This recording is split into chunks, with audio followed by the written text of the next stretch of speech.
I'm Jesse Andrushko, and this is APTN News in Focus.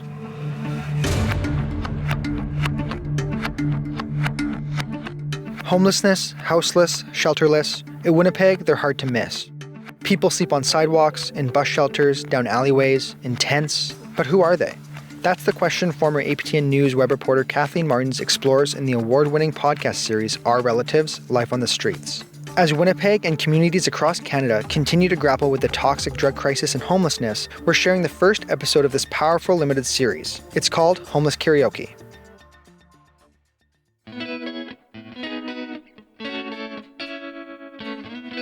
They're called beggars, drunks, even bums. But these people you see on the streets have names, families, and stories. Over 5 episodes, I'm going to introduce you to some of them. I'm Kathleen Martens, and this is Our Relatives.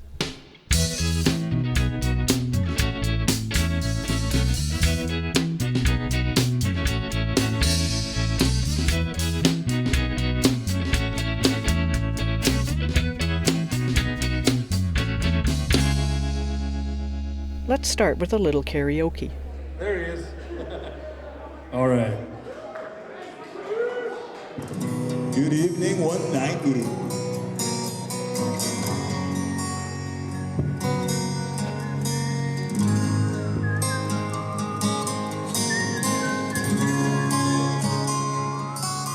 Check. 190 is the street address for Nadinawimak, Winnipeg's newest and only Indigenous-led homeless shelter. It sits at the bottom of the Disraeli Freeway, next to the city's downtown core. Tonight, we're in a large common room that doubles as the cafeteria. Shed a tear 'cause I'm missing you. Still alright to smile. Girl, I think about you every day. It's karaoke night, a monthly feature offered when the temperatures drive more people indoors. This is the only room where men and women interact. Their dorms are separate and located on different floors. Rick Moorlag is one of the employees.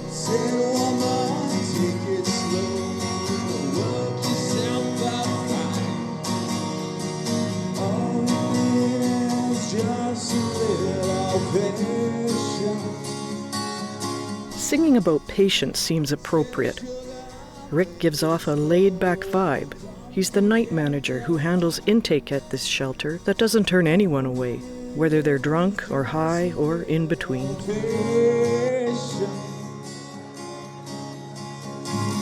Karaoke at a homeless shelter, I believe, it brings people back to when they're having a good time with people, socializing,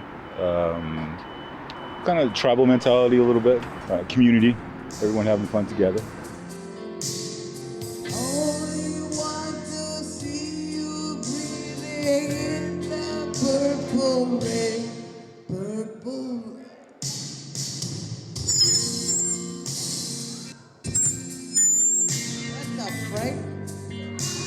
The Wi-Fi is glitching and causing some songs to cut in and out, but nobody seems to mind.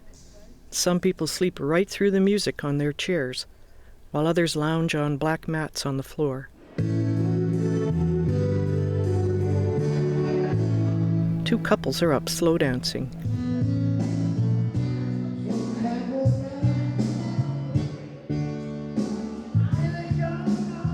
The songs are as varied as the people, sort of like homelessness in a nutshell. Everybody needs a roof over their heads, but not for the same reasons.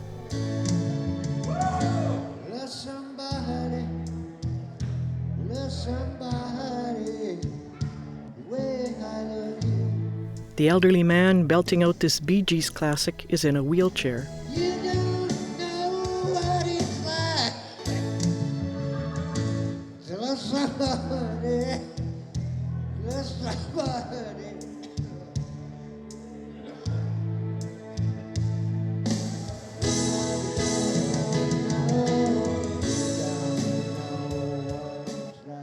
At last count, about 1,250 people were homeless in Winnipeg, That's according to the official street census of 2022.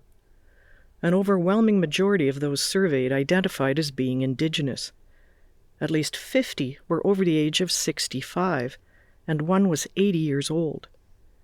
18 was the most common age at which they found themselves on the street, usually after aging out of foster care.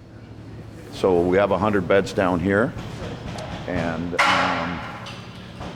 50 upstairs for the women. This is a common area. Frank Parks is the First Nations Executive Director of Nadinawimak. He's also a musician. He says his band might play the shelter one night.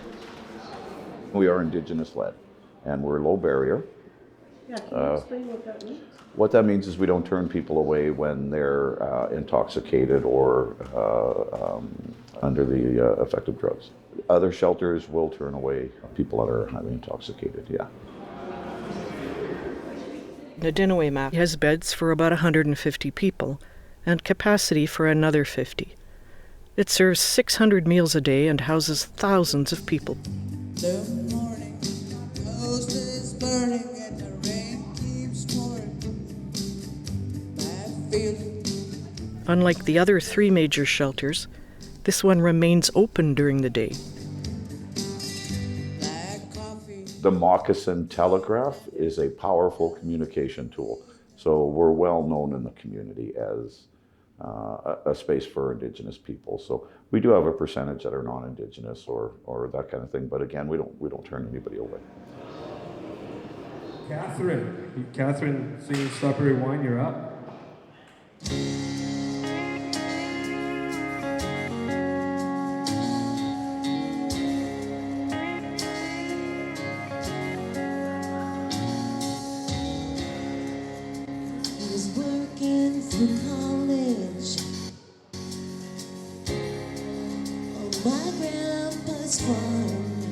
Catherine Myron is a former radio disc jockey. She's in between houses and has been on the street for about a year.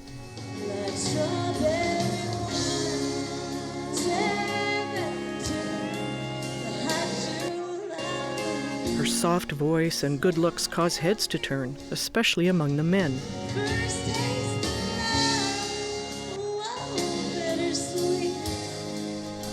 Being a young homeless woman is the epitome of vulnerability.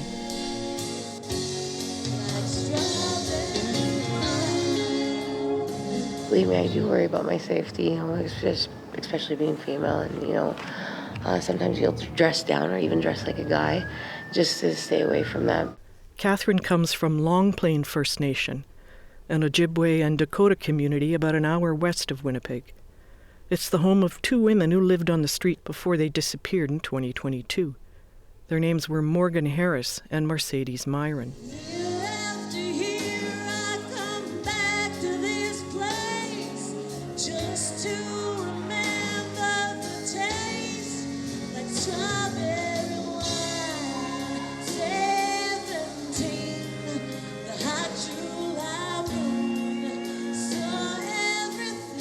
Winnipeg police allege Harris and Myron were murdered by a serial killer who frequented the shelters. I think I read something in the newspaper, and I think that's exactly the issue. An APTN investigation found that Indigenous women accounted for 65% of all female homicides in Winnipeg between 2018 and 2022. In 2022 alone, Indigenous women represented nearly 20% of all homicides in the city, while making up just 6% of the population. Indigenous women also accounted for every unsolved female homicide in the last 5 years. A national inquiry that ended in 2019 found they were 12 times more likely to be murdered and go missing than non-Indigenous women in Canada. The inquiry concluded colonialism was the root cause of this violence and labeled the ongoing hate a genocide. I've been missing so much,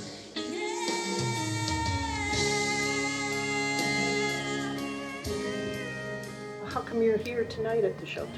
Well, I'm just like everybody else. I used to be a radio personality, so I worked on radio for over 10 years. Then I went into food security. I started a couple orchards to help there, and Everyone in their life encounters barriers, roadblocks that we put up ourselves sometimes. It could be addiction, it could be mourning, it could be separation, and I suffered all three. And so I found myself in a situation where I had nowhere to turn, and luckily, the shelters and people that are at the shelters, they've helped me. So I'm just trying to find myself again, I guess. And how did it feel when you were singing? It actually, it helped me today. Today's a very special day. It's my son's birthday, so yeah, I wanted to, I didn't get to see him, but hopefully somewhere, he feels my love for him.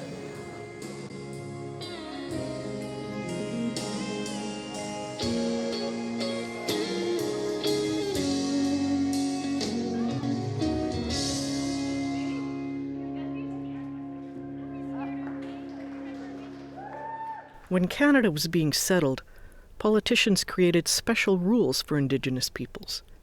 They were herded into segregated communities. Their children were forced to attend Indian residential schools. Their families were subjected to racist child welfare practices.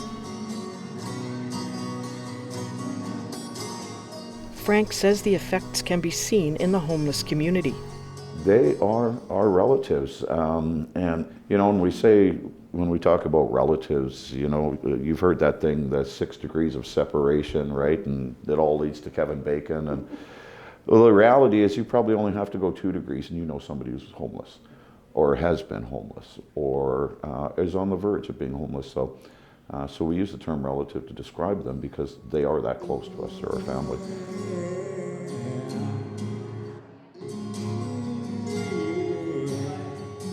Just a little Rick is one example. He's a First Nations man adopted by a white family during what's known as the 60s scoop.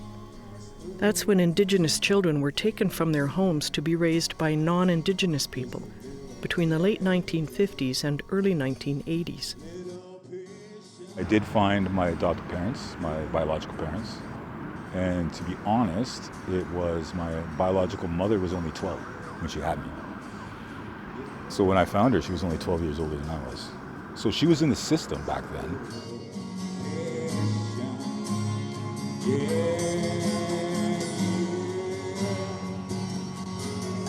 Like survivors of residential schools, those apprehended during the 60s scoop lost their language, culture, and Indigenous identities. It's a pain, a trauma, that can lead people to addiction, and addiction can lead to homelessness. Were you ever homeless? I was homeless by choice. Like I said, I had an RCMP family. There were rules that Rick didn't necessarily want to follow. So I chose to, when I was 17, chose to go live in a tent in the Yukon. It was more of a choice. Like I said, I could go home. But I learned that everybody needs love. Everybody needs to feel kindness.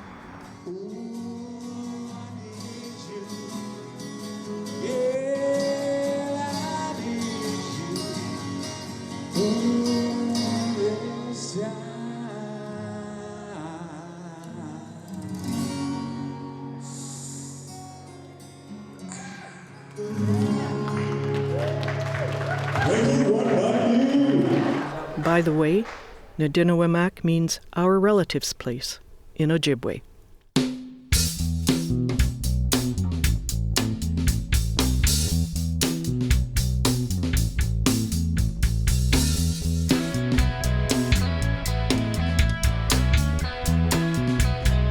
On the next episode of Our Relatives, the streets can be a dangerous place.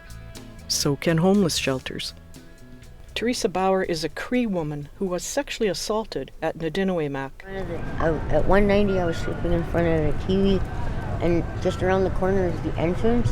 Yes. And I fell asleep in front of the TV, and I woke up, there was a sheet on me, and my pants were down, and I just turned around and started punching the guy out, and then I got up and I started screaming. I'm Kathleen Martens. Goodbye for now.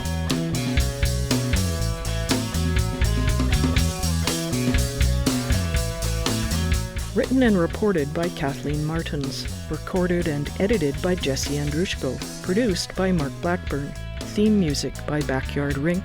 Cover art by Shania Murdoch and Alicia Dawn.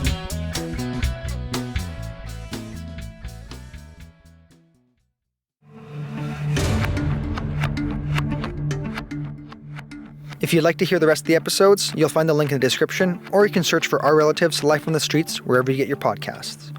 I'm Jesse Andrushko. Thanks for listening.